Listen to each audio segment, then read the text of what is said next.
Emisango okusatu obuwulire era obutegedde.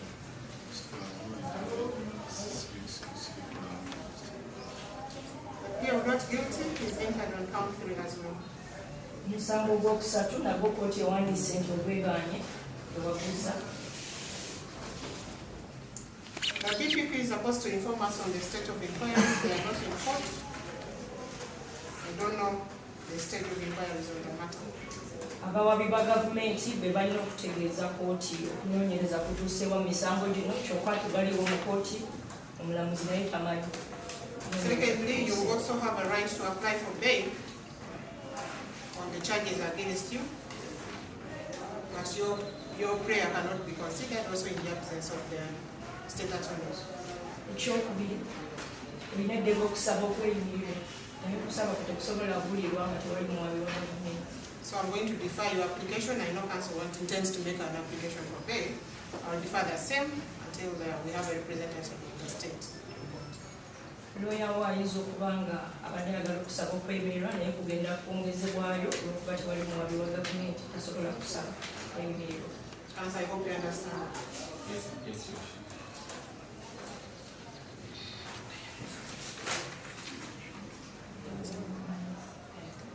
Council, our available date is 9th December.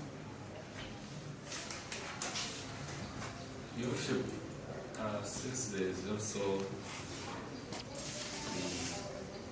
the other court used, was it the same date?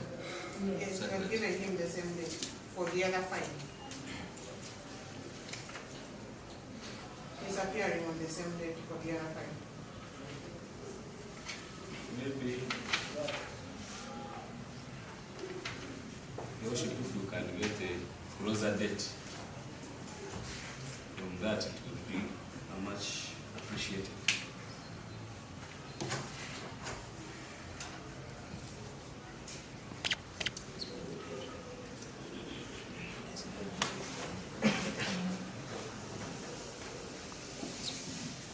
To the order.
Mwaka 2024 eddwaliro ly'Ensango St. Francis erisangibwa mu Makindye Division mu disitulikiti y'e Kampala mu ngeri emenya amateeka mwatuusa obuvune ku Dr. Matovu Zaidi.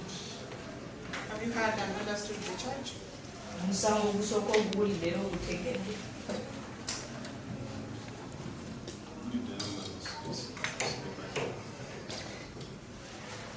Not guilty is entered on count 2. Kkooti ewandiise ku musango ogusooka nti obwegaane togumanyi, omusango ogwokubiri era nabwo bwakutuusa buvune bw'amaanyi ku muntu nga nakino kimenya amateeka ga Uganda Kawaii 22, Rwanda Patrick, Mugabi Julius n'abalala abakyanoonyezebwa. Kigambibwa ng'ennaku z'omwezi 19 Novemba omwaka 2024 eddwaliro ly'Ensango St. Francis erisangibwa mu Makindye Division mu disitulikiti ey'e Kampala mu ngeri emenya amateeka mwatuusa obuvuno bw'amaanyi ku Odong Alex. Have you heard and understood the charge on count 2? Omusango ogwokubiri oguwulidde era ogutegedde. No, understanding. I'm not saying did you commit. Ogutegedde. Did you commit the offense? Oguze. Feel not guilty, entered on count 2 as well. N'omusango ogwokubiri kkooti ewandiise nti obwegaane tewaguzza. Omusango ogwokusatu era nagwo gwakutuusa buvune obw'amaanyi ku muntu nga nagwo gumenya ekikolwa kimenya akawaayiro 22 mu mateeka ga Uganda. Rwanda Patrick, Mugabi Julius n'abalala abakyanoonyezebwa ng'ennaku z'omwezi 19 Novemba w'omwaka 2024 ku ddwaliro lya St. Francis mu Makindye Division District ey'e Kampala mu ngeri emenya amateeka mwatuusa obuvuno bw'amaanyi ku Munyanda Anthony. Have you heard and Omusango ogwokusatu obuwulidde era ogutegedde.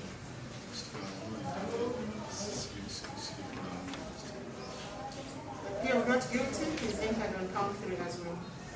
Omusango ogwokusatu nagwo kkooti ewandiise nti obwegaanye tewaguzza. The BPP is supposed to inform us on the state of inquiries. They are not in court. I don't know the state of inquiries on the matter. Abawabi ba gavumenti be balina okutegeeza kkooti okunoonyereza kutuusewa mu misango gino kyokka tebaliwo mu kkooti omulamuzi naye tamanyi. Secondly, you also have a right to apply for bail on the charges against you. But your prayer cannot be considered also in the absence of the state attorneys.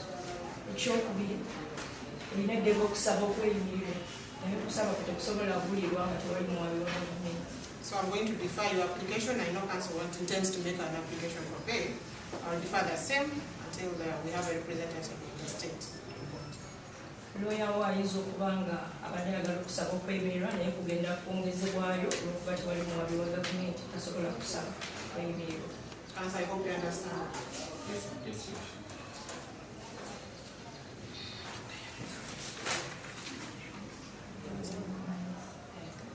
Council, our available date is 9th December. Your worship, since there is also the other co-accused, was it the same date? Yes, we have given him the same date for the other fine. He's appearing on the same date for the other fine. Maybe, Your worship, if you can get a closer date from that, it would be much appreciated.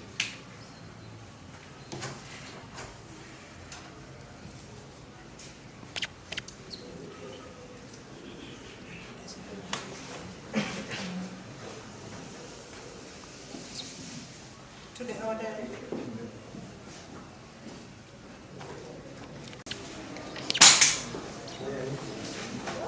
Mugabi Julius.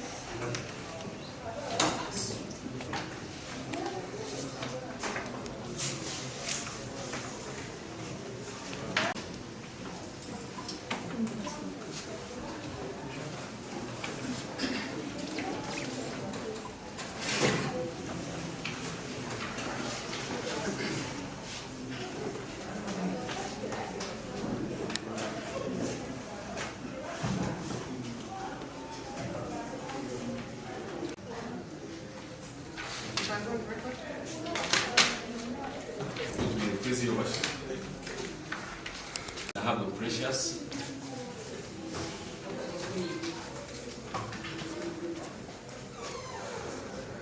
Yes.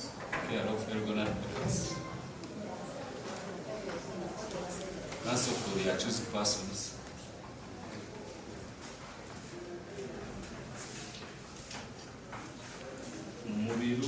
Mugabi Julius is quoted in court, whereas Rwanda Patrick is on remand for other charges.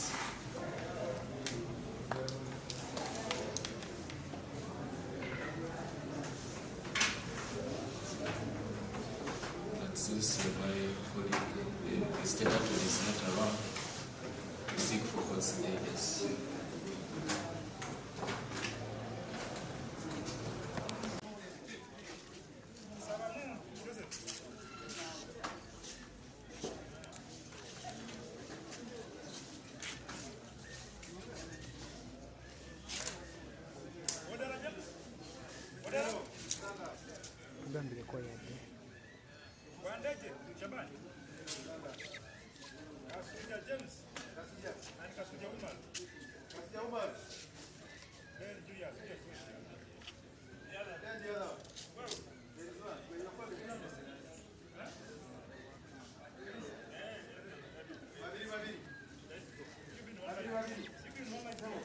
Bibi.